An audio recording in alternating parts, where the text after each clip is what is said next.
Oula, mais elle commence très très bien cette vidéo, Jérémy, là. Super le cadrage, bravo.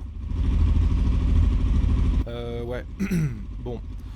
C'est vrai que ce jour-là, je m'étais décidé à faire une vidéo, mais je pense que j'étais pas très bien réveillé. Je me suis aperçu du cadrage seulement à la fin de la journée dans ma toile de tente. Bon, bah écoutez, c'est pas grave, on fera avec. De toute façon, je sais que cette vidéo allait être imparfaite, étant donné que je m'y suis pris 1 an après pour faire le montage. Bon, c'est vrai qu'à chaque fois que je pars en road trip, je me dis que je vais faire une vidéo, et puis je me trouve 1000 raisons de plus trop filmer, et voilà, bah tout passe à la trappe. Bon, je vais déjà finir mon sandwich, et ensuite, je vous raconte un récit. Ouais, bon, en fait, je vais déjà commencer par mettre ma tenue de pluie, parce que d'après les nuages, c'est pas bon signe.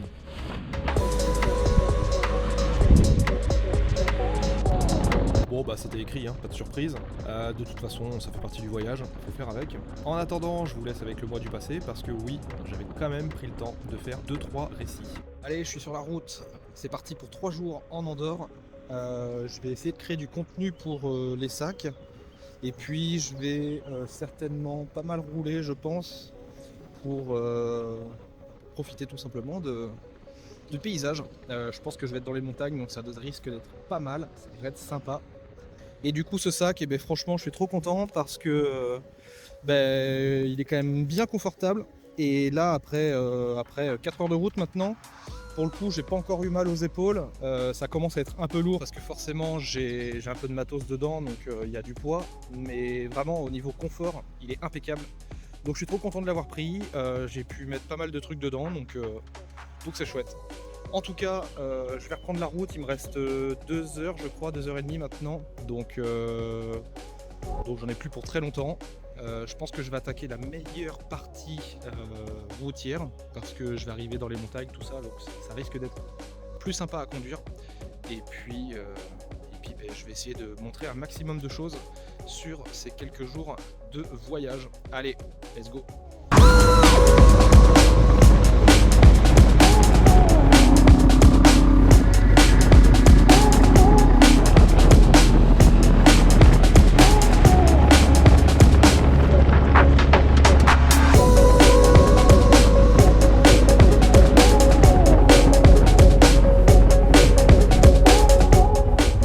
Rapidement de cette moto, un 500 KLE de 2005. Alors c'est clairement pas la plus belle, c'est clairement pas la plus puissante, parce qu'il y a seulement 45 chevaux. Pas mal. Pas mal. Bon, j'imagine ça devait être ironique, hein, parce que surtout en montagne ça se traîne beaucoup, hein. Par contre l'avantage c'est que ça consomme que dalle. En tout cas on arrive dans les montagnes et ça fait super plaisir.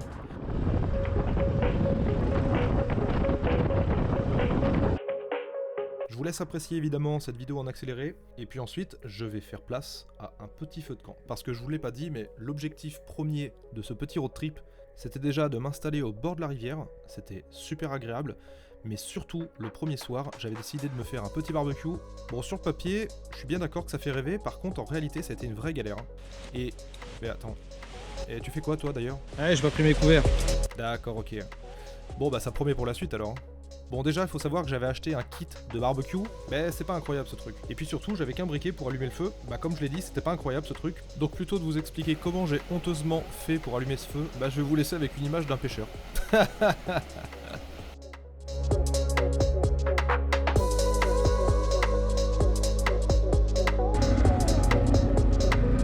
Bon, on est le lendemain, on reprend la route et cette fois-ci direction l'Andorre. Cependant, il me reste une chose à accomplir ce matin.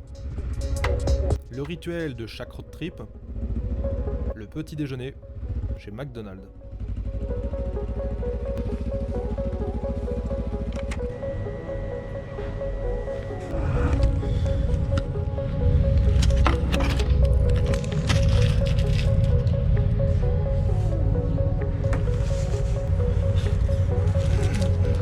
Bon allez, on y retourne parce que mine de rien il y a quand même 3 heures de route.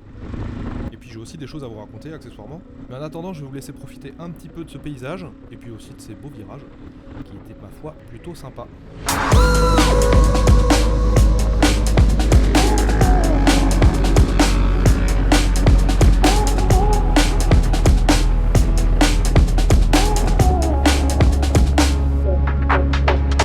Bon, j'ai bien essayé de les suivre, mais je dois avouer qu'avec 2 fois moins de couple et 3 voire 4 fois moins de puissance, je savais que j'avais aucune chance. Mais c'était rigolo quand même.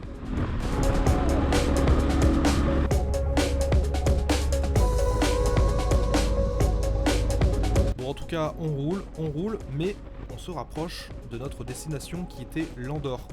Alors, je vais pas vous mentir, ça sera très rapide parce que j'ai fait un seul plan avec mon téléphone. Tout le reste, c'était vite fait des photos.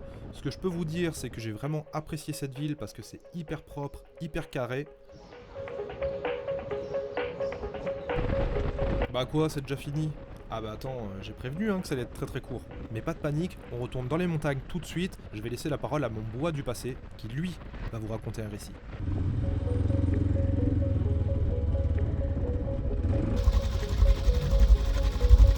Ok, donc là je viens de tomber sur un petit coin plutôt sympa.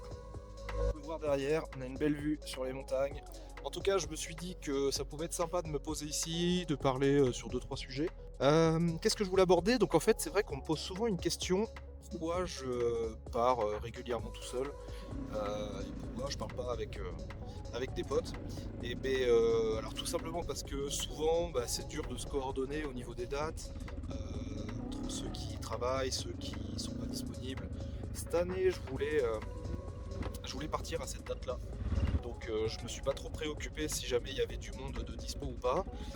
Et du coup, c'est pas grave, je m'organise mon truc et puis voilà quoi. Donc comment je m'y prends? Généralement, je définis combien de temps je voudrais partir.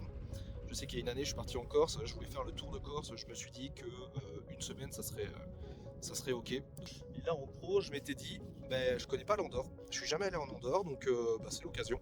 Du coup, ce type de voyage là que je m'organise tout seul, ce qui me plaît le plus, c'est surtout de partir, de rouler en fait. Donc j'ai fait quasiment 7 heures de route. Pour l'aller, en tout cas, j'aurai la même chose pour le retour. Donc c'est quasiment une journée en fait. On pourrait considérer que c'est une journée de perdu, mais en fait pour moi, je considère que ça fait partie du voyage. J'adore rouler en moto, je me sens trop bien. Et donc, hors de question pour moi de prendre l'autoroute. Parce que du coup, je vois du paysage, j'arrive dans des endroits que je connais pas du tout. Si jamais j'ai envie de faire une pause, je m'arrête. Quand je vois des petits villages sympas, il y a souvent des trucs à voir en plus. Donc c'est plutôt cool. Donc ce que je fais souvent, c'est je me définis un budget, je me définis un lieu. Et là, par exemple, je m'étais dit, allez, j'ai envie d'aller en Andorre. Donc ça me coûte pas très très cher parce que une fois que j'ai défini le lieu, je sais à peu près quel budget j'ai et en gros je calcule à peu près tout. Donc principalement l'essence. Je m'organise, je sais que je vais avoir du temps pour aller voir des choses. Il n'y a pas que l'aller-retour, je prends en compte.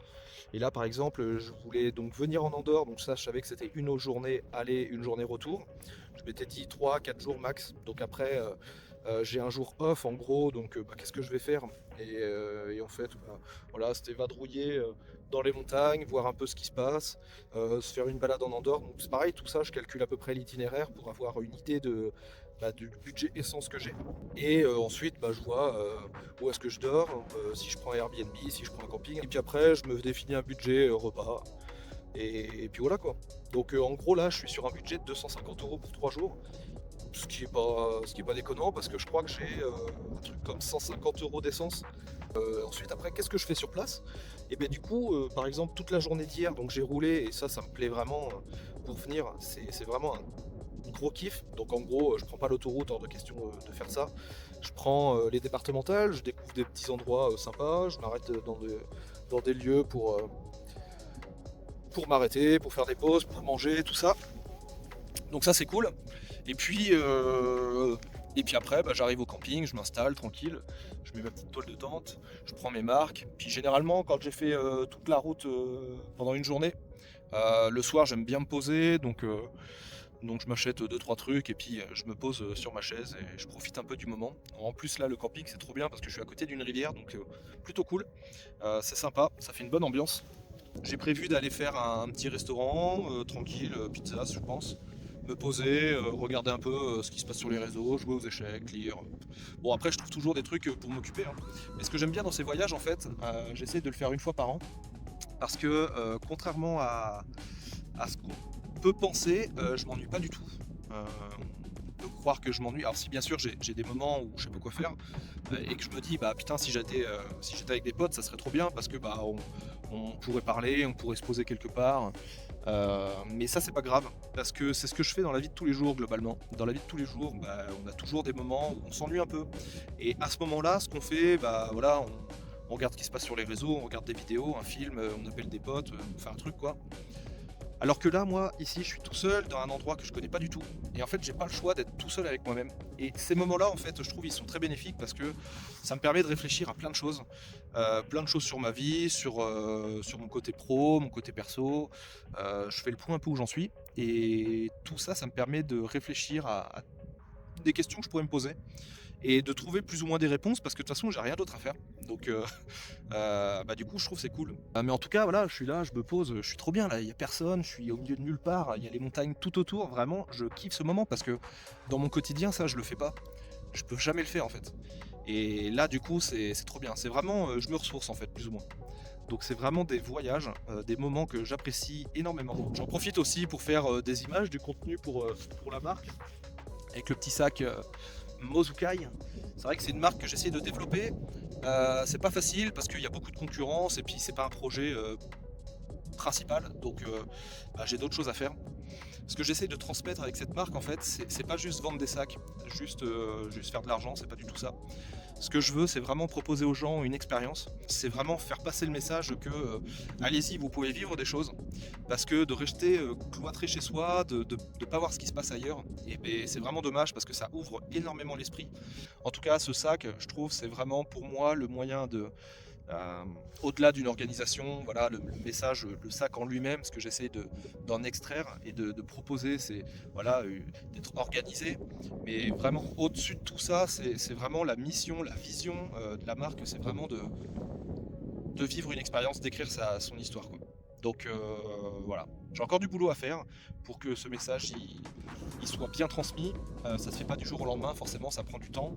Mais peut-être qu'un jour, Mozukai, ça sera une marque qui dégage en tout cas ces valeurs-là de voyage, d'expédition, d'aventure, de vivre tout simplement.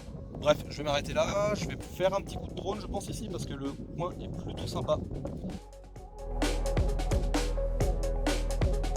Bon, comme vous devez vous en douter, j'ai pas fait d'outro évidemment pour cette fin de message. Donc je la fais maintenant tout de suite sur ces belles images aériennes, sur cette belle vue de montagne. Et je vous dis à bientôt pour une prochaine vidéo qui cette fois risque d'être bien meilleure. Allez, ciao.